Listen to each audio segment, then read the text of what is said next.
How we doozin'? A solid day today. Plus a little over 250 on two trades I took on AKS Steel. I don't like to trade.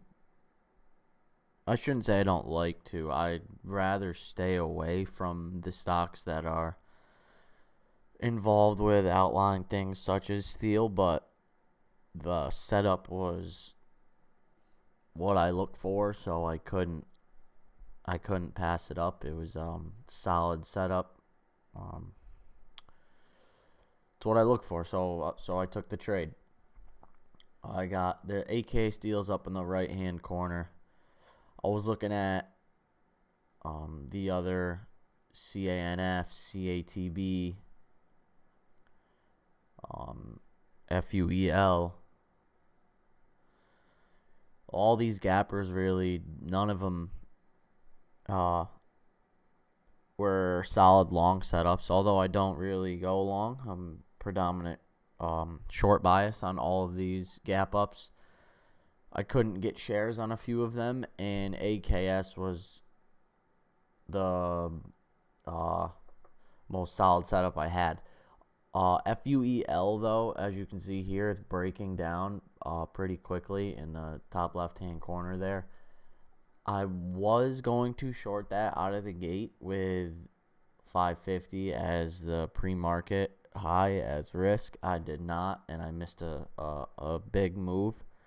So as soon as we cracked that far and couldn't get a real significant bounce, I just turned my attention to AKS. You see that white line there I have on the AKS chart. It is for resistance. I put in resistance levels. I go in pre-market, look at the daily, and put in resistance levels that I would short into using as risk. So as we're dropping here, I'm not shorting into weakness. That's how you get trapped. So once I miss the initial short at the open, either I don't get filled or I just didn't want to short right at the open. I wait for the crack to find a bottom, and I wait for a bounce. Now, when it bounces, I really like to use VWAP as resistance.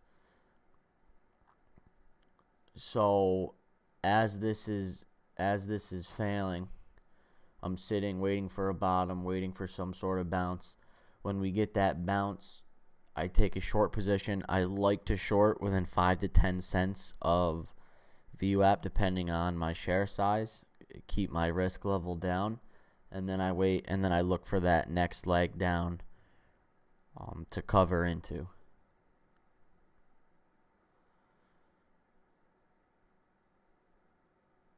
Also, FUEL the spread was out of control. Too big for me. I didn't feel comfortable shorting it, so I just stayed away. Especially after we didn't get a bounce, and then I missed the second drop, so I totally just turned my attention to AKS. Now right here we look to be getting that bounce. Seems as if it's finding a bottom.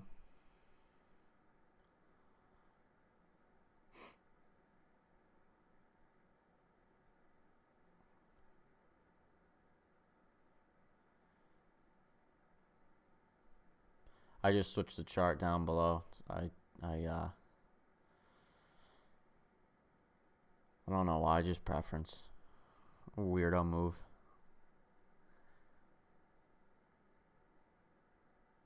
So I take my first trade on AKS was 750 share position. I should have went bigger. But when I'm trading on the bounce, I like to build into my short, especially if we break that VWAP. Then sometimes at like this trade, I would use that high of day as risk. So I took a short position right here just below VWAP at 739. I got short.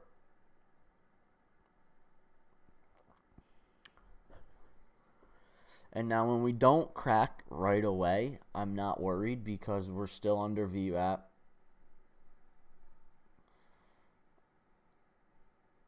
We had that solid pullback at the open. The bounce looks relatively weak. I'm actually debating here adding. I would have been able to add around 500 more shares. Have about 1,300. I didn't though. And like I outlined in the Profitly blog, I tend to not. Like I said, I had my strategy and all my studying and all the work I've done leading up to trading daily now for the last month and a half. All the spreadsheets and everything. I've developed my strategy. I'm confident in the strategies that I have. What I'm not confident in is my lack of patience. Deciphering when to get out of a trade, when to cover my position, I'm pretty good at cutting my loss, but there's a lot of times where I cut my loss and I just find myself 30 minutes later, the trade is going exactly where I knew it was going to, or where I thought it was going to go. And that's tough. So I need to work on that big time. So right now we're getting that. We couldn't break VWAP. Now I'm very confident in my position right now. I'm very confident we're going to see that next leg down. We're going to crack low of day. Now this is where I say patience comes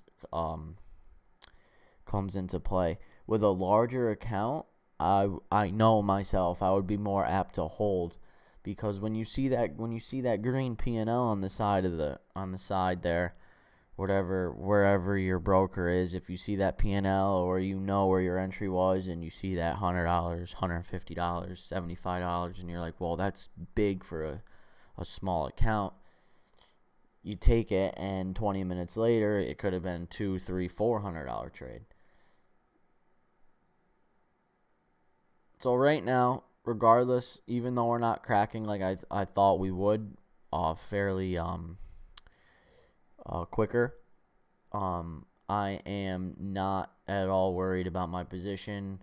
We're still under VWAP. At this point now, if we were to break back above VWAP, I would cut the loss for a few cents a share. Because it does look like a lower or a higher low here with that previous 1 minute candle. But once we break past that, I know the move to the downside is on. So the risk reward is very high in this situation. I was short 750 from 739. VWAP was at 743, so I was only risking 4 cents a share, under $40. For a move that ended up being a 50 to 60 cent move to the downside.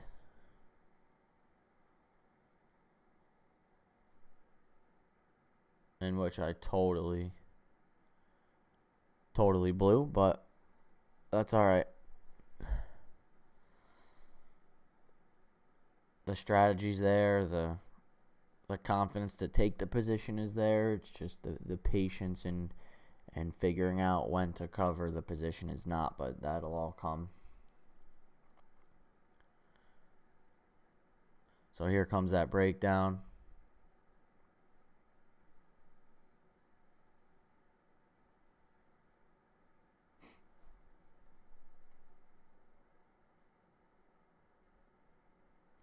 I covered this short at all 750 shares at 726.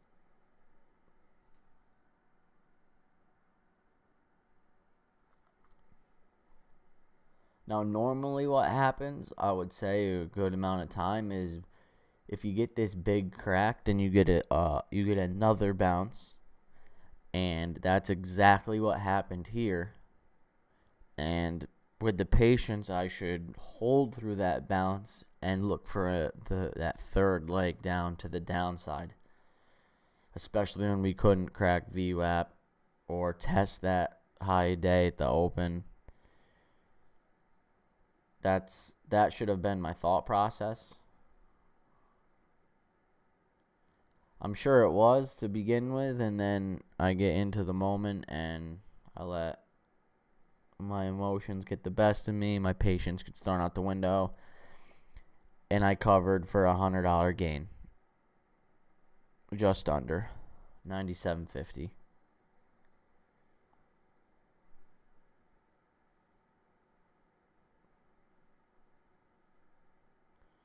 Now, I wouldn't say my cover is bad. That's a solid play. I risked 4 cents, made 13 cents to the downside. But as you can see, we continued down more, missed another 8 cents. But you're never going to hit total top and bottom. And I don't mean on this move. I just mean with that secondary bounce that we're about to get here, holding through that. Or even what could have been done is my cover at 726. Okay, that's fine. Now I wait, and I'm looking. I already have in my head that there's going to be another bounce. I normally would like to play that bounce. For whatever reason, I didn't take a position, and I missed that second move. So you see here the crack is starting to get tired out. We're starting to see bottom. I'm gonna go ahead and speed this up a little bit.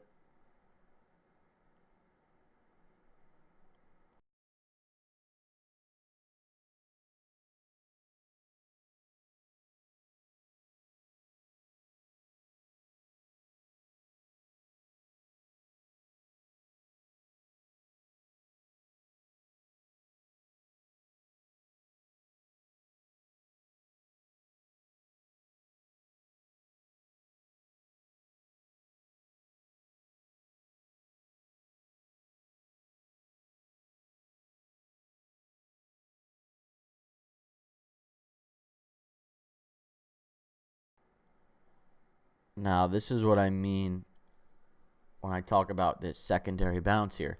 We found that bottom 717, 716 area, and we got this bounce up. I normally like to see it bounce a little higher, and normally the area where it bounces is where we found support on that first crack at the open.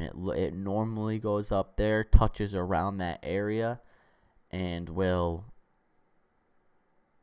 look for the move downside. This is where I should be taking another short right here on AKS. The chart in the bottom right hand corner. Right now, see, this is the problem. I'm looking at other plays, trying to get fancy, trying to get cute. I should have just stuck with this play. I don't know why I'm not focusing on AKS right now.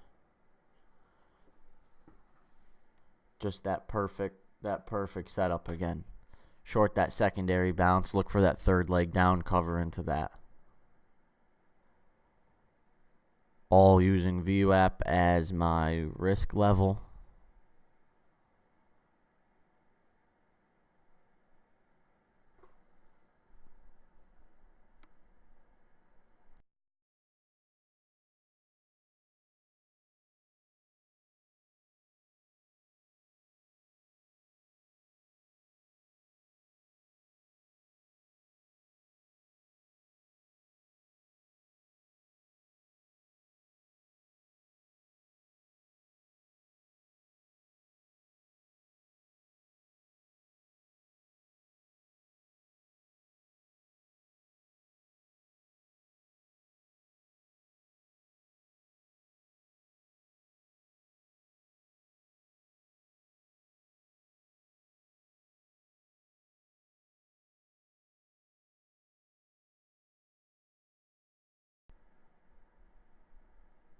And here goes the move to the downside is on.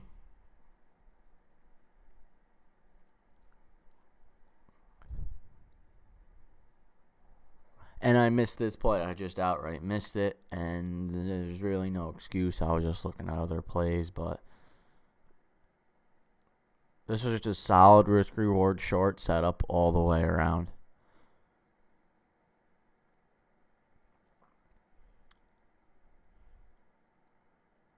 Tight spread. Gap up. Quick crack in the morning. Got that first bounce just to touch VWAP. Took a short, 4 cents, 3 cents under. Covered into the first leg down. Should have re-shorted into that pop right there. And this is going to crack here. And I'm going to speed this up for a while. I didn't make any other trades till on this. One more trade on this ticker later in the day. So I'm going to speed this up.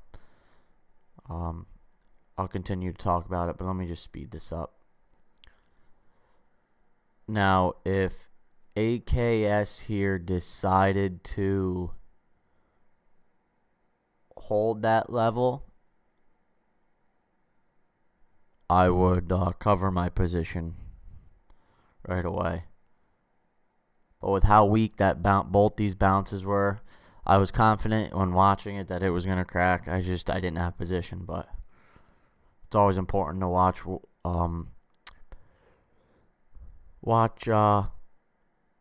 what you think will pan out. Make sure you're on the right track. And I was here. I just didn't have the position. No big deal. So this continues to fade. This faded all. This actually it started U-shaping around, I don't really remember, 10:30, 11. And then conference call came in and it took like a 50-60 cent crack in a 1 minute candle. And then I got short into a bounce on that. I don't have that recorded, but that was another solid play. I shorted that at, let me look up here. So we cracked down to 675. We cracked all the way down to 658 later in the day. After the conference call, we bounced about 20 cents. I took a short 1,000 shares at 675, and we ended up fading out the rest of the day. Right now, after hours, it's in the low sixes. I covered that position at 658. It was really volatile at that point. A lot of shares being traded after the conference call on that huge crack. So I mean, hindsight, yeah, I should have held. That's a $600-700 move right there that I didn't get if I hit top and bottom. As you see right now, I'm just sitting there looking at this, just kicking myself in the ass, watching this thing drop. But yeah, I made that trade.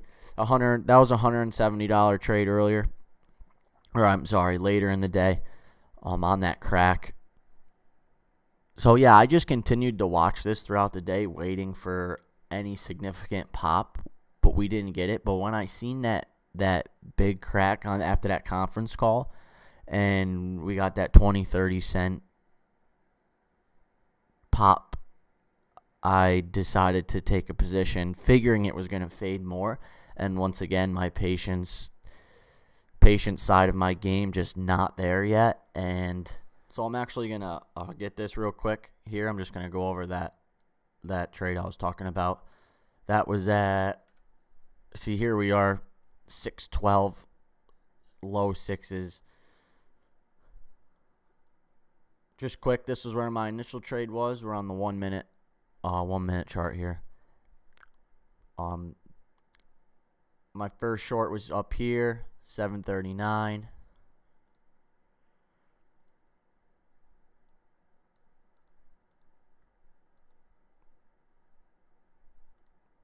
First short was up here, 739.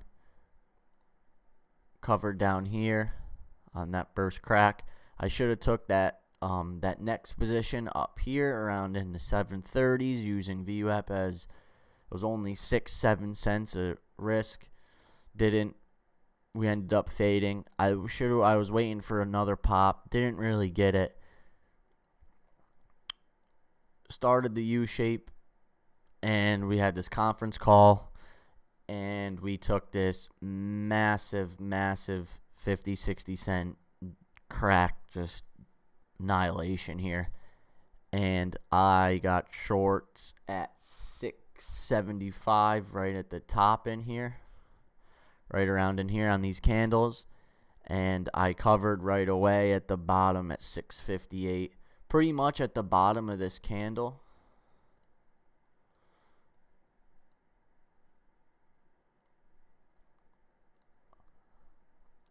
I got short up in here.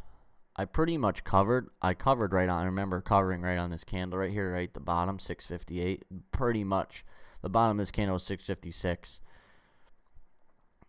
I just took that quick cover because it was extremely volatile at this point, and I wasn't sure if we were going to get a crazy squeeze back up. We didn't, obviously, and we are now into the low sixes from that short 1,000 shares at 675. So that's $700 that I left on the table. I did walk away with 170 on that. So on the day, I was plus 267.50 with $10 in fees. So about a $250 day. Left a bunch on the table. Like I said, patience is key right now to developing my trading game here. My first short up here is just killing me. Going back, looking at it now at 741. It's like, I just had that patience and held 741. We're in the low sixes right now. It's a perfect entry. Perfect entry. Man, that's $1,300 top to bottom. Small gains compared to what it should have been, but nonetheless, gains they are. I'm gonna try and continue to get these videos out. I'm gonna try and put these out at least every other day. I'm going to try to continue recording in the morning with school and stuff. I don't know how efficient I'll be on that, but I'm gonna try. Check back on Profitly. I like to put blogs out. I try to do those every day. I know I've been struggling with that as well. Check my Twitter at JA_trades. I tweet every now and then as well. Thank you.